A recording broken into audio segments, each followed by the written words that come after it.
Bonjour à toutes et à tous, très heureux de vous retrouver pour une émission spéciale et interactive, les dons pour l'Église, à quoi ça sert? Un sujet essentiel, parfois sensible, souvent méconnu, et pourtant au cœur de la mission quotidienne de nos paroisses, de nos prêtres et de la vie de l'Église. Pendant près d'une heure, nous allons ensemble découvrir comment sont utilisés les dons, pourquoi ils sont indispensables et comment chacun peut contribuer à faire vivre l'Église aujourd'hui. Pour nous en parler et pour en parler pendant ce temps d'échange, nous avons le plaisir et l'honneur de recevoir Monseigneur Franck Javary, évêque de Châlons. Monseigneur, bonjour. Oui, bonjour Christopher, bonjour à tous. Merci d'avoir accepté notre invitation. On est accompagné de plusieurs intervenants avec nous. Steve Henry de Saint-Mémy, ingénieur d'études. Bonjour Steve. Bonjour Christopher, bonjour tout le monde. Accompagné également Christiane Mao, trésorière de la paroisse Saint-Leu du Mont-Aimé dans l'espace missionnaire du Vignoble. Bonjour. Bonjour à tous. Vous êtes de Vertu. Oui, de Vertu. Merci. Et en ligne avec nous du côté du Vitria, depuis Vitry-le-François, Philippe Hafner, PDG de Hafner Énergie. Philippe Hafner, bonjour. Bonjour à tous, ravi d'être avec vous. Et merci d'avoir pris ce temps. Je sais que votre agenda est chargé. En tout cas, vous avez trouvé un petit moment pour échanger avec nous. Et c'est avec un grand plaisir d'échanger avec vous. Tout d'abord, Monseigneur, on va commencer par une question assez simple, assez générale, mais qui vient souvent. À quoi sert l'argent donné à l'Église aujourd'hui ? Très simplement à faire vivre l'Église. Concrètement, c'est payer les traitements des prêtres, des religieux, des religieuses, des salariés, s'assurer l'entretien des locaux, s'assurer l'entretien des églises, c'est permettre nos publications, nos réseaux sociaux, permettre qu'on mette de l'essence dans la voiture pour qu'on puisse se rejoindre. Bref, c'est tout ça. Tout ce que dépense l'Église ne vient que de la poche des fidèles. Combien de prêtres au diocèse de Châlons ? Alors nous avons 33 prêtres, dont 2 sont en maison de retraite, donc il en reste 31. Alors certains sont retraités actifs, d'autres sont en pleine activité. Avec donc répartis sur l'ensemble des espaces missionnaires du diocèse de Châlons. On peut peut-être prendre le temps de les présenter, ces espaces missionnaires ? Alors nous avons 6 espaces missionnaires, nous avons la Brie, nous avons le Vignoble, nous avons Châlons-en-Champagne Nord et Châlons-en-Champagne Sud, nous avons le Perthois et nous avons l'Argonne. Et voilà nos 6 espaces missionnaires et nos 34 paroisses. Alors vous avez présenté il y a quelques instants les différentes missions de l'Église. À quoi sert l'argent dans l'Église ? Vous disiez pour financer les prêtres, les laïcs en mission, les salariés du diocèse, pas seulement les chantiers diocésains. Tout ça, ça représente plusieurs campagnes de dons durant l'année. Oui, bien sûr, on y revient régulièrement. Il y a une campagne de dons en décembre qui s'appelle le sprint fiscal, parce qu'il faut profiter des réductions fiscales avant la fin de l'année. On lance la campagne du denier dès février, puis nous avons aussi des campagnes spécifiques. L'une, par exemple, sur les chantiers diocésains, tout l'investissement dans les bâtiments, et une autre très importante sur la formation de nos séminaristes, puisque nous avons cette année 3 personnes en formation, une de plus que l'an dernier, grâce à Dieu. Mais ça veut dire donc que nous aurons à payer 50% de plus. Voilà. Et donc beaucoup de gens s'imaginent que l'Église est riche, Monseigneur, que notamment parce qu'elle possède un immense patrimoine, mais en réalité le clergé a très peu de ressources. Comment expliquer ce paradoxe ? Le paradoxe, il est très simple, c'est que les gens voient à la télé les beaux bâtiments, l'église Saint-Pierre au Vatican, nos très grandes églises ici, si on les vendait, peut-être qu'on aurait de l'argent, mais comme on les vend pas, on doit les entretenir. Et en fait, nous avons un patrimoine qui ne nous rapporte pas, qui au contraire nous coûte, et donc les apparences sont trompeuses. Voilà, en fait, l'Église a été riche dans les temps très anciens, dans l'Ancien Régime, mais en 2025, l'Église de France ne roule pas sur l'or. Philippe Hafner, je me tourne vers vous. Vous dirigez une entreprise engagée dans les transitions énergétiques. Vous connaissez bien les enjeux financiers des structures. Vous me disiez en préparant l'émission que ce sujet du financement de l'Église vous touche personnellement. Alors absolument, l'Église, c'est quand même le marqueur central de notre, de notre civilisation, en tout cas, je dirais en France et j'irais même au-delà. En Europe, donc pour moi c'est tout à fait fondamental de permettre à l'Église de subvenir à ses besoins. Ce matin, j'étais avec des clients canadiens et j'étais à Reims et j'ai considéré qu'il était absolument inimaginable de ne pas aller visiter la cathédrale. Et on a au-delà du patrimoine, c'est quand même les valeurs fondamentales qui nous unissent dans un pays comme la France, c'est quand même des valeurs qui sont construites autour de la chrétienté, et l'Église permet de faire vivre ça, et c'est absolument essentiel de permettre effectivement à l'Église de subvenir à ses besoins. Je dirais effectivement alors j'ai dans ma famille, hein, j'ai plusieurs cousins germains qui sont prêtres et moines, et je sais que c'est pas toujours facile. D'ailleurs, ce sont des personnes qui vouent leur vie avec des revenus qui sont extrêmement modestes, mais il faut bien les assurer, ces revenus, parce que c'est comme une entreprise. Une entreprise a besoin d'avoir des recettes. L'Église ne peut pas ne pas avoir de recettes. Et voilà, pardon. Non, je vous en prie, vous êtes donc parti. Oui, j'entends très bien ce que dit Monseigneur. Effectivement, quand on pense, ce patrimoine, il est magnifique, mais c'est un patrimoine qui est coûteux. Et effectivement, il est absolument hors de question de vendre des églises pour en tirer effectivement des ressources, parce que l'église, c'est l'outil c'est quelque part, c'est le véhicule qui permet à l'église je dirais de perpétrer précisément la foi. Alors, je suis maladroit dans mes mots, hein, mais je pense que vous m'aurez compris. Alors, on le disait, vous êtes particulièrement sensible à la question des vocations et du soutien matériel de l'Église. Quel regard, Philippe Hapner, portez-vous sur le financement actuel de l'Église ? Je regrette qu'il n'y ait pas un engagement plus fort de l'État, parce que l'État apporte énormément de subventions, de soutien, et effectivement, c'est donc aux citoyens et aux entreprises d'apporter cette contribution, et je pense qu'il est fondamental de véhiculer ce message pour rappeler qu'effectivement l'Église a absolument besoin de ressources, et ces ressources sont notamment financières, et c'est quelque chose de vital, c'est quelque chose de tout à fait essentiel. Un rôle religieux et sociétal fondamental, vous me disiez en amont de cette émission, Philippe Hapner. On est quand même touché par ces propos, Monseigneur, les propos de Philippe Hapner, ce côté, le rôle que porte l'Église au quotidien.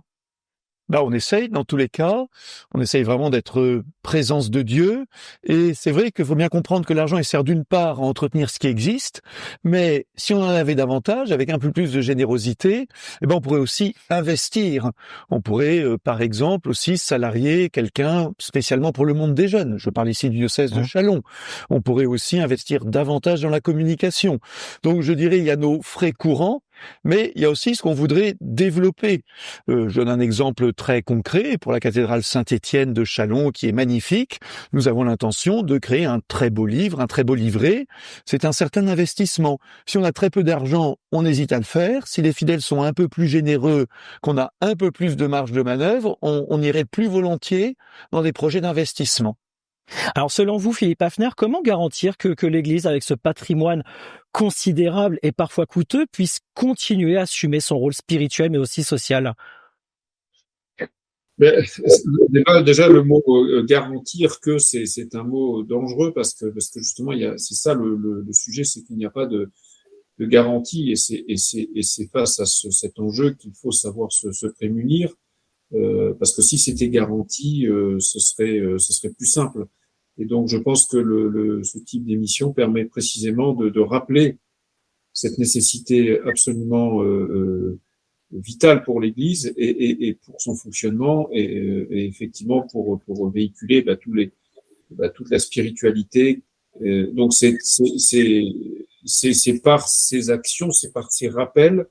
Et je pense qu'il est très important de ne pas en faire un sujet tabou. Il faut le dire clairement. L'Église a absolument besoin de ressources financières, parce que malheureusement il n'y a pas grand-chose de gratuit, et c'est la générosité, effectivement, comme vous le dit Monseigneur, des fidèles, mais pas que des fidèles. Je pense également aux entreprises, et donc là, ça fait partie effectivement des impératifs, parce que on a quand même absolument besoin effectivement de ce ciment, parce que pour moi, l'Église est un véritable ciment. Au-delà de la foi, c'est un ciment essentiel à notre civilisation. Monseigneur, est-ce que l'Église peut entretenir seule ce patrimoine? Faut bien distinguer, hein. Rappelons évidemment que tout le patrimoine, les églises d'avant 1905 est propriété des communes, mais nous avons un large patrimoine qui nous appartient, qui est entièrement à notre charge. Ça, je peux pas demander de l'argent à la mairie de Châlons pour entretenir, par exemple, l'évêché où nous trouvons de Châlons. Ça, c'est entièrement à notre charge, c'est la loi. En tout cas, Philippe Maffner, merci beaucoup d'avoir pris ce temps aujourd'hui sur RCF. Je sais que vous avez un planning chargé. On va donc vous libérer. On vous souhaite une bonne continuation. C'est avec plaisir. Et en tout cas, je me tiens à votre disposition et je vous souhaite beaucoup de courage et de bonnes choses pour les années à venir et les décennies à venir. Merci. Merci Philippe Haffner, PDG de Haffner Énergie du côté du Perthois. Et à très bientôt sur RCF. Merci. Bonne soirée. Et nous poursuivons cette émission spéciale Les dons pour l'Église, à quoi ça sert? Ensemble avec Monseigneur Franck Javary, toujours accompagné de Christiane Mao et de Steve Henry. Merci d'avoir accepté notre invitation. Christiane, vous êtes trésorière bénévole dans une paroisse, donc du côté de l'espace missionnaire du Vignoble, la paroisse Saint-Leu du Mont-Aimé, c'est bien ça? Oui, c'est ça. Oui. Vous viviez donc le terrain au quotidien. Oui. Vous avez plusieurs questions très concrètes à poser à Monseigneur. La première concerne notamment le côté quête en ligne, quête numérique. Voilà. Moi, j'aimerais savoir de quel dispositif on dispose, comment ça s'orchestre exactement, parce que ça me paraît un petit peu difficile dans nos paroisses de passer à ce système. Alors, j'aimerais quelques explications pratiques, on va dire. Monseigneur. Voilà, je crois que nous parlons de ce qu'on appelle la quête numérique. La quête numérique, c'est un petit boîtier qui s'appelle le SumUp que vous trouvez chez vos commerçants tous les jours, hein, en particulier sur les marchés parce que c'est un système mobile. Eh ben, il permet tout simplement de contribuer à la quête du dimanche par une carte bleue sans contact. Il y a un boîtier, des montants sont proposés, vous tapez par exemple 2, 5, 10, voilà, vous tapez et votre quête se fait sans argent liquide. Alors ce système, nous le développons pour une raison extrêmement simple, c'est que de plus en plus de gens, et pas seulement des gens jeunes, n'ont plus d'argent liquide sur eux. Et voilà, c'est la seule raison. Et les gens sont contents de contribuer à la quête de cette manière-là. Deuxième raison, il faut le dire, c'est que du coup, on donne ce qu'on veut exactement. Voilà, moi si j'ai un billet de 20 € dans ma poche et que j'ai envie de donner 2-3 €, je vais peut-être pas donner mon billet de 20.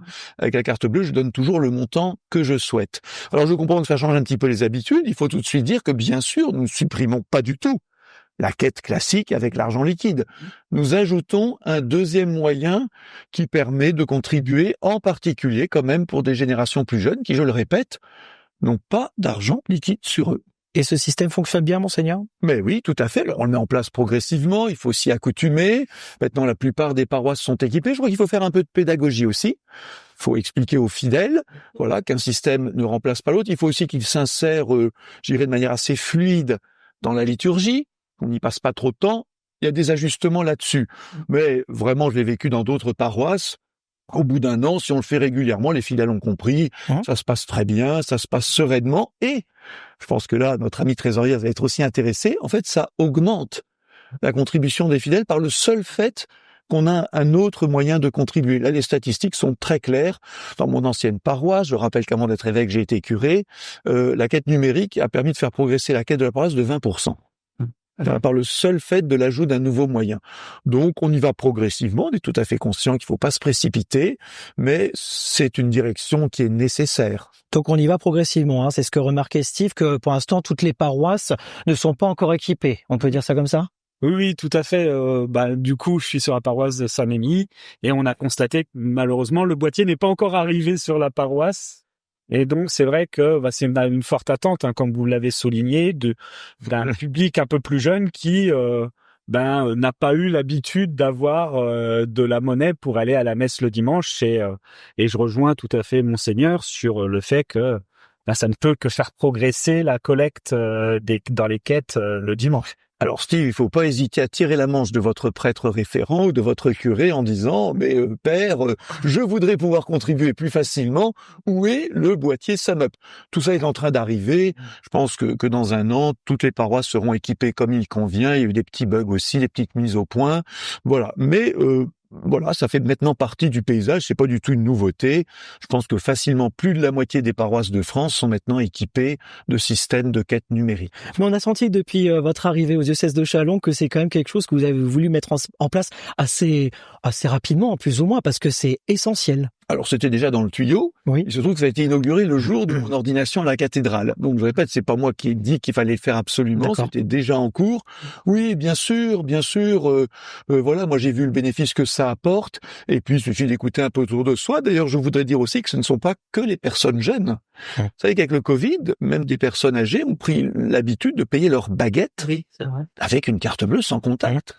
Voilà, donc c'est pas une question de seulement d'âge, même si je comprends bien que des gens restent attachés à l'argent liquide. Liberté, sainte liberté, que chacun puisse contribuer avec le moyen qui lui convient le mieux. Christiane, il y a un autre sujet important que vous souhaiteriez aborder, c'est le denier d'église. Oui, le denier d'église, oui, parce que je me rends compte quand même dans nos églises, faut bien le dire, il y a beaucoup de têtes blanches, ce sont elles qui donnent au denier de l'église. Oui. Alors, comment faire pour sensibiliser la jeunesse, en fait? Le reste, je ne participe pas actuellement. C'est une énorme question. Évidemment, la moyenne d'âge de donateurs, c'est logique, est élevée. Donc l'enjeu vital, c'est de pouvoir renouveler, que des donateurs plus jeunes puissent y contribuer. Alors on y réfléchit beaucoup au niveau de l'évêché. Il y a un peu deux pistes très simples. La première, en fait, il faut pas penser que les gens savent de quoi il s'agit. Voilà, donc il faut continuer à l'expliquer. Deuxièmement, il faut l'expliquer bien sûr à travers nos messes, à travers nos rencontres, mais pour les plus jeunes aussi à travers d'autres moyens de communication, en particulier les réseaux sociaux. Donc nous expérimentons cette année des vidéos. On espère qu'elles vont un peu buzzer, comme on dit. Nous voulons aussi passer par WhatsApp, nous voulons aussi passer par des groupes pour toucher, globalement, je dirais, des 25-40 ans qui sont membres de l'Église. Mais le réflexe, l'habitude, le pli du denier, même parfois le simple fait de savoir que ça existe, est pas encore arrivé. Voilà. Et puis peut-être aussi, dans certaines paroisses, on va tester cette année, qu'on puisse contribuer au denier à la fin de la messe, toujours avec le fameux boîtier Sum Up, sans faire de chèque, sans mettre un timbre, sans mettre une enveloppe. Plein de gens n'ont plus de chéquier, plus d'enveloppe, plus de timbre. Donc, il faut qu'ils puissent contribuer au denier par des moyens plus directs et plus simples, qui d'ailleurs vont leur faciliter la vie, et puis, on l'espère, mettre en route une génération de renouvellement. Et puis, on imagine que cette quête numérique va permettre aussi d'accentuer un peu l'aspect pédagogique, justement, de l'importance de donner pour l'Église à travers les célébrations du dimanche. Voilà, je pense que c'est aussi le rôle, des intendants, aussi des prêtres, aussi de l'équipe pastorale, par des messages courts, faut pas barber les gens à la fin de la messe, de redire quand même en quelques mots l'importance du denier, à quoi ça sert, peut-être pas pour les anciens qui ont déjà entendu ça 10 fois, 15 fois, 20 fois, mais il y a quand même des nouvelles têtes dans nos églises. Pas autant qu'on le souhaiterait, mais quand même, et de plus en plus, il faut s'adresser à eux en priorité. Et puis, il y a un cas très concret que rencontrent beaucoup de paroisses, Christiane, c'est l'offrande des familles lors des obsèques. Ah oui, c'est un problème un petit peu personnel, je l'ai évoqué ici. Les pompes funèbres lors des obsèques donnent la contribution de la famille. Oui. Alors moi qui suis trésorière, je réceptionne, mais les 3/4 des pompes funèbres ne le font pas. Donc je dois faire des factures, de rappels, etc. Et je trouve que c'est pas trop mon rôle, quoi. J'aimerais bien savoir comment les sensibiliser à donner ça lors des obsèques, quoi. Parce que ça traîne quelquefois des mois et on risque d'oublier.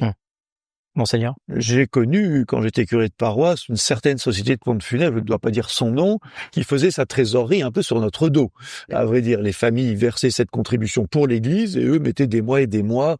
Alors, moi, je ne sais pas, chacun un peu, je pense qu'il y a deux choses. La première chose, c'est qu'on a toujours intérêt à avoir un contact direct et personnel, au moins un membre de l'équipe famille en deuil avec cette société.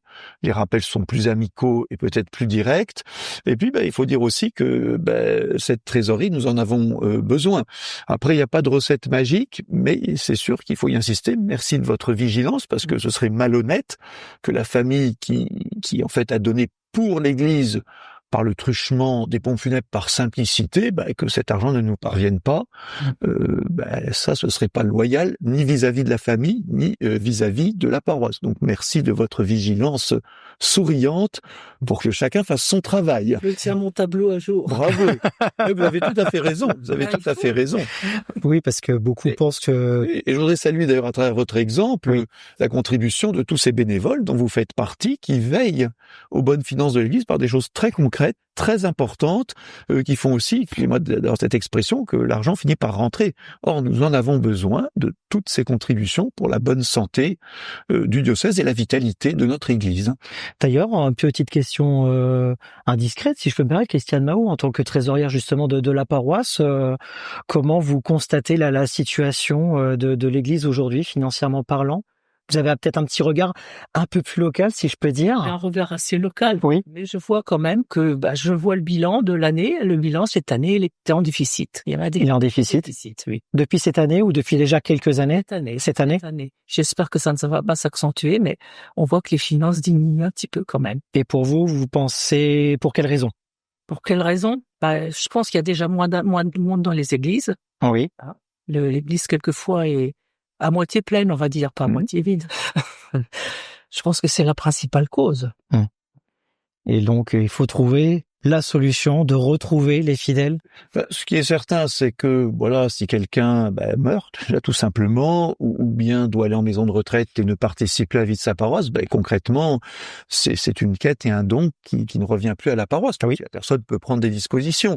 Et on voit arriver des nouveaux venus, des catéchumènes, des nouveaux qui alors reconnaissent rien à nos affaires et à qui il faut expliquer et inviter à entrer dans ce mouvement de générosité.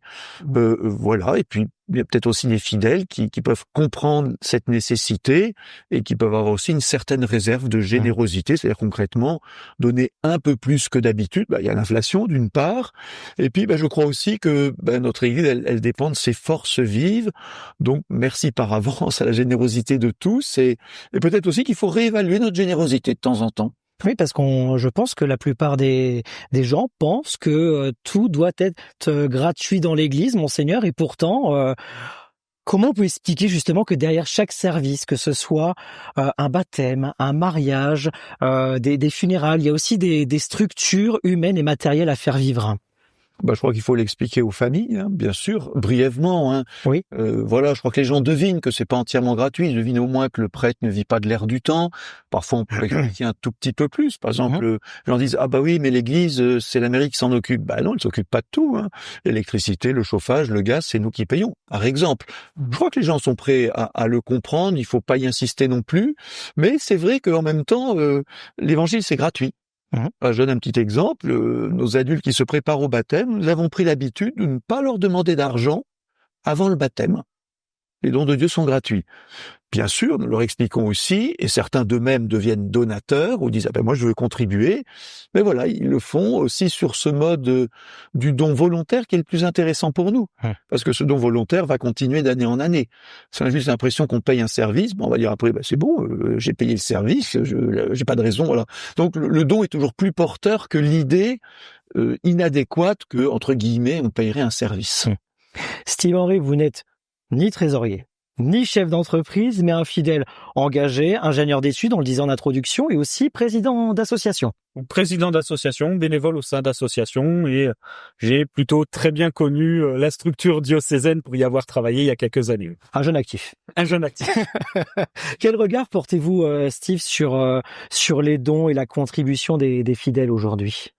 Alors mon regard, il est simple, il a été déjà prononcé par tous nos témoignages, c'est qu'aujourd'hui le don pour l'Église est quelque chose d'essentiel pour la faire vivre, et puis c'est aussi une manière de vivre aussi sa foi. Le don, alors on peut avoir du don de temps, on peut avoir du don d'argent, du coup, de ce qu'on parle aujourd'hui, et c'est quelque chose qui est une contribution de soi à la mission de l'Église. C'est renoncer un petit peu à un petit confort en disant cet argent-là, au lieu peut-être d'aller me faire mon McDonald's du vendredi soir, cet argent-là, il sera peut-être mieux utilisé si ce McDo, je le donne en don à la quête, voilà. Et donc c'est réfléchir à la finalité, finalité de ce don. Et c'est ce que disait Monseigneur en début d'émission. En gros, ce qui est important, je pense, pour les donateurs, c'est de savoir cette finalité, de savoir que en fait, si on a envie de faire vivre l'Église, ça veut dire qu'il faut, par rapport à nos enfants, les emmener au catéchisme. Mais du coup, le catéchisme, même si ce ne sont pas des salariés, c'est des bénévoles qui le font, ça demande quand même des moyens financiers parce que c'est dans des salles de paroisse, donc il y a des moyens. Et donc de dire si on veut que nos enfants découvrent et rencontrent le Christ, nos dons sont une manière de les permettre d'y accéder à cette rencontre. Et ça sur beaucoup de domaines. Je me souviens que par exemple, alors ça remonte à des années et des années en arrière, mais quand j'étais servant d'hôtel, la quête qui marchait le mieux dans l'année, c'était la quête sur le chauffage de l'église. Ah oui. Du chauffage. Mais c'était une quête, elle était identifiée dans l'année, les gens savaient que ça leur permettrait de venir à la messe, de pas être obligé d'être avec le gros blouson à la messe, d'avoir une température, et c'était toujours la messe qui marchait du tonnerre à l'époque. Alors, je sais pas si c'est encore... il y a des paroisses qui continuent à faire la quête du chauffage. Mais voilà, en tout cas... Il faut continuer, en tout cas. Ce que vous dites est vrai, c'est qu'elle est très concrète. Alors, on peut pas le faire non plus absolument sur tout, sinon on va faire la quête pour les vêtements du prêtre, on va faire pour l'essence du... Mais de fait, c'est utile aussi de rappeler que c'est une boucle courte. L'argent que donnent les paroissiens, l'essentiel va en fait revenir à leur paroisse. Une part, bien sûr, sert à ce qui est commun, l'évêché, les services communs. Voilà, donc c'est vraiment donné pour sa communauté, comme, j'ai envie de dire, on dépense de l'argent pour sa famille. Voilà, c'est la même chose. Si vous vouliez rajouter quelque chose. Et donc, non, mais je pense que c'est vraiment cette finalité qu'il faut expliquer et d'avoir cette pédagogie, et l'émission d'aujourd'hui y contribue, d'avoir cette pédagogie en disant que l'argent qu'on donne à l'Église ne disparaît pas dans une grosse masse abstraite et que, comme vient de le dire Monseigneur, il y a une retombée directe pour la communauté. Alors vous disiez tout à l'heure, Steve, le côté quête numérique qui est encore en démarrage dans notre diocèse, qui est en cours de déploiement dans les différentes paroisses. Est-ce que vous constatez d'autres problématiques selon vous, quelque chose qui ne fonctionnerait pas? Des problématiques, non, c'est peut-être en utilisant les réseaux sociaux ou des vecteurs un peu plus, où on va retrouver un peu plus les jeunes et justement une tranche d'âge un peu plus jeune que la moyenne d'âge des donateurs, ça va être de vraiment faire de la pédagogie. C'est ce que vous expliquiez tout à l'heure pour le denier de l'Église. Moi qui suis catholique et qui ai même travaillé dans le diocèse pendant des années, le denier est quelque chose qui est pour moi une masse, une sphère qui est un peu, on sait pas trop ce que c'est. Et donc c'est vrai qu'on a besoin vraiment de savoir qu'on nous explique vraiment ce que c'est et quelle est la finalité du denier. Après, on a aussi plus de transparence sur la gestion du diocèse, sur les investissements du diocèse. Aujourd'hui, je sais pas si le diocèse va l'argent qu'il a en sa possession et sur des marchés financiers, des choses comme ça. C'est des questions que en tant que donateur on peut se poser et qui peuvent être des freins en disant je donne de l'argent et je sais pas exactement où il est stocké, où il est ou de la manière qu'il fut en plus du fonctionnement, c'est-à-dire en plus du fonctionnement, est-ce que l'argent va à des différents projets? C'est ça. Voilà. Monseigneur? Vraiment là, vous abordez un point important, la question de la transparence. Donc, faut savoir que l'argent économiquement est géré par l'association diocésaine de Châlons, qui agrège toutes les paroisses, et c'est une association contrôlée par l'État. Donc, il y a un commissaire aux comptes, il y a des rapports publics, et nous essayons, mais je suis conscient qu'on peut faire mieux, qu'il y ait une sorte de rapport annuel qu'on envoie en particulier à travers nos documents. Mais alors, on les envoie de fait à ceux dont nous avons l'adresse mail, à ceux qui sont dans nos listes de deniers. Par les paroisses, c'est un peu plus compliqué, faut le reconnaître. Parce que des tableaux de chiffres, ça peut pas se dire en chair, il faut pouvoir les publier, mais c'est normal que nos fidèles voient à quoi sert leur argent. Chaque paroisse a aussi une comptabilité de paroisse, donc là, j'ai envie de dire, la question est reportée dans chaque paroisse. Bon, il y a des gens que ça n'intéresse pas, mais il y en a d'autres comme vous que ça intéresse. La gestion des réserves, effectivement, nous avons quelques réserves financières qui ont un certain produit financier. Alors, en fait, tous ces éléments-là, c'est public, puisque les comptes des associations, au-delà d'un certain budget, sont publiés. Donc, on n'a rien à cacher. Mais rien à cacher, c'est une chose. Informer, c'en est une autre.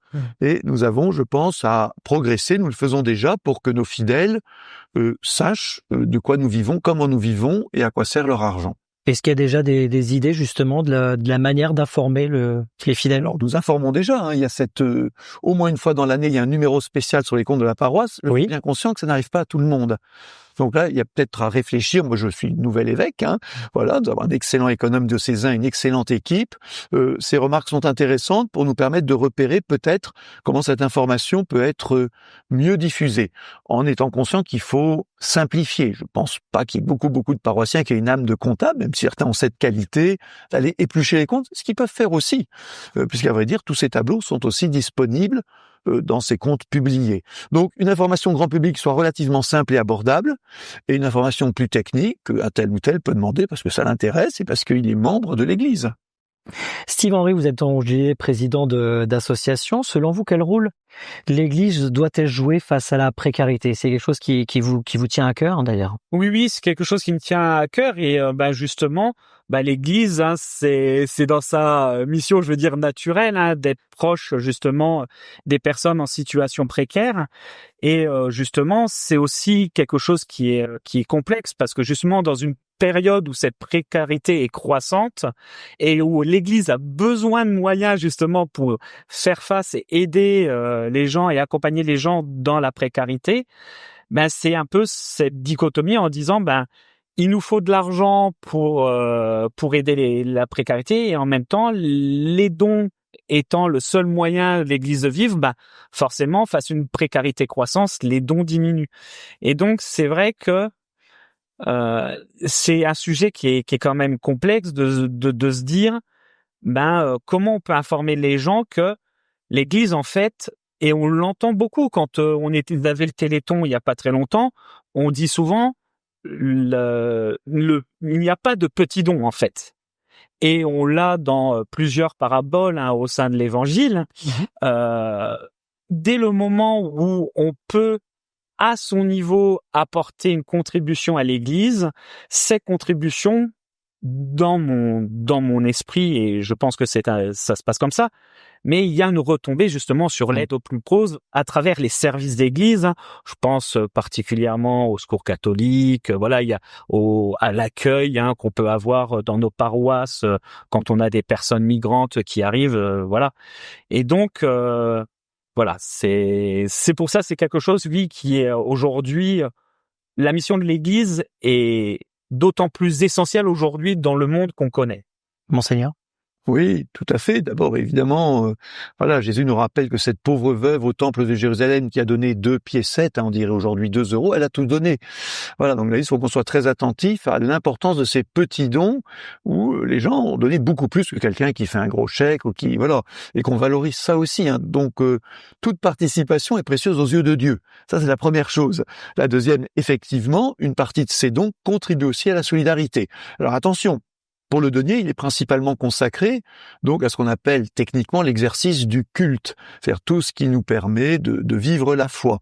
Une partie évidemment, comme par exemple la pastorale des migrants, tout ce qui est de l'ordre des services, va indirectement contribuer, mais vous avez raison de mettre dans le jeu, faut élargir les associations catholiques, parce qu'on par exemple a une vocation propre à aider directement telle ou telle situation de pauvreté.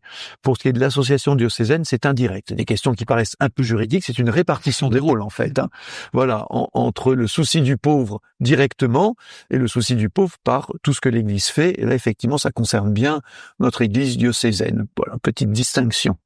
Avant de clôturer cette émission, j'aimerais revenir avec Christiane Mahour. On rappelle trésorière de la paroisse Saint-Leu du Mont-Aimé dans l'espace missionnaire du Vignoble. Vous disiez tout à l'heure que cette année, vous êtes en déficit, financièrement parlant. Alors justement, Monseigneur, comment accompagnez-vous les paroisses qui sont en difficulté financière? Par la solidarité, tout simplement. Hein.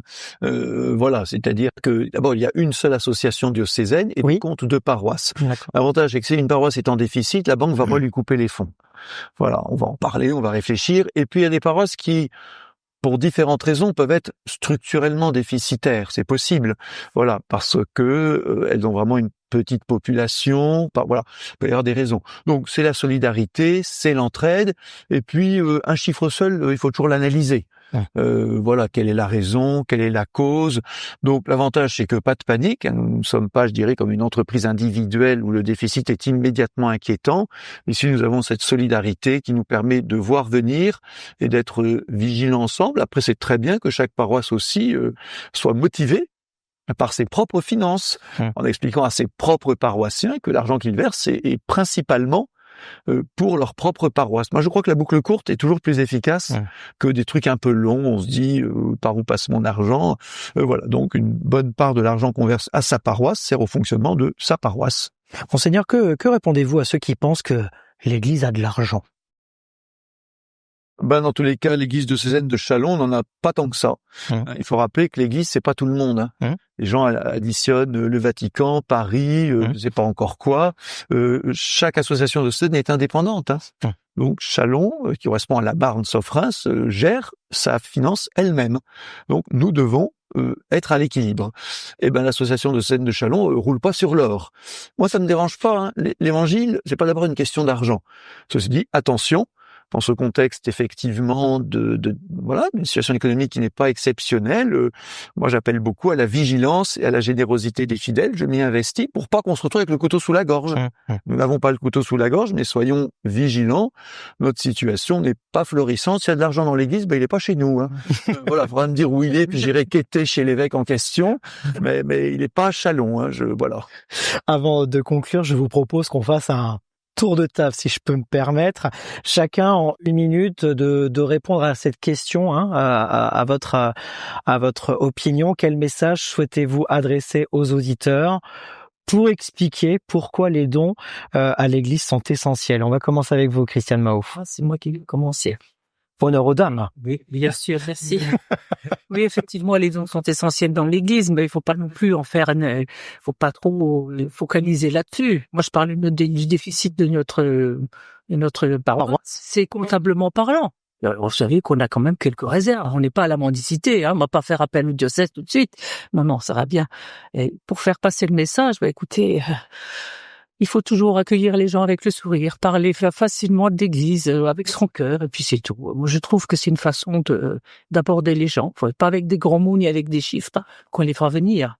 Hein, il faut rester simple et humble. Rester simple et humble, Steve Henry. Pour ma part, c'est comme on le rappelait il y a quelques minutes, c'est qu'en fait, il n'y a pas de petits dons. Hein. La plus petite contribution est déjà une contribution et est déjà importante aux yeux de l'Église, mais aussi aux yeux de Dieu. Et je pense que ce qui est important pour que l'Église puisse continuer sa mission, hein, sa belle mission, c'est de continuer toujours d'avoir cette pédagogie sur la finalité de cet argent et sur cet aspect qu'on évoquait juste avant des circuits courts. Monseigneur. Je dirais que l'argent ne doit pas être une obsession, parce qu'on fait pas, la religion, c'est pas pour l'argent. L'argent, c'est qu'un moyen. Mais l'argent ne doit pas non plus être un tabou. Voilà, donc on peut en parler sereinement, librement, voilà. Et donc, je remercie tous les fidèles de leur générosité. Je merci aussi de tenir compte de l'inflation. Voilà, si la générosité peut aussi s'adapter, ce sera toujours bienvenu. Et puis peut-être si vous-même n'avez pas encore eu l'occasion de faire ce fameux versement annuel, c'est ça le denier, c'est un don plus important qui est essentiel pour nos finances. Je vous invite à franchir le pas, voilà, par votre paroisse ou aussi sur Internet directement en allant sur le site du diocèse. Avec votre carte bleue, ça se fait très simplement et on vous en est par avance reconnaissant. D'ailleurs, Monseigneur, vous parlez d'inflation. On voit que par rapport à ce contexte actuel, l'actualité, c'est quelque chose qui joue beaucoup aussi par rapport aux dons. Forcément, les dons baissent par rapport aux moyens que nous avons aujourd'hui. Non, les dons ne baissent pas forcément. Ils ne baissent pas. Ils ont plutôt. C'est les donateurs qui diminuent. Alors, on a un combat pour maintenir le nombre de donateurs. Ça, c'est un vrai enjeu. Oui. Mais nous constatons que la générosité des donateurs est plutôt en augmentation et je m'en réjouis. C'est-à-dire que les gens comprennent vraiment que c'est eux qui portent l'église, qui peuvent pas attendre le voisin ou la voisine. Voilà. Mais il y a un vrai combat sur le rajeunissement, l'appel de nouveaux donateurs. Et ben tout ça se fait progressivement grâce au travail de tous. Et voilà. Et moi j'ai tout à fait confiance, voilà, dans la générosité de tous. Merci à toutes et à tous d'avoir participé à cette émission, pour vos témoignages, vos questions, vos interrogations. Merci Monseigneur d'avoir accepté cet exercice. Eh ben merci, cher Christopher, d'aborder ce sujet de manière détendue et dans une discussion très enrichissante.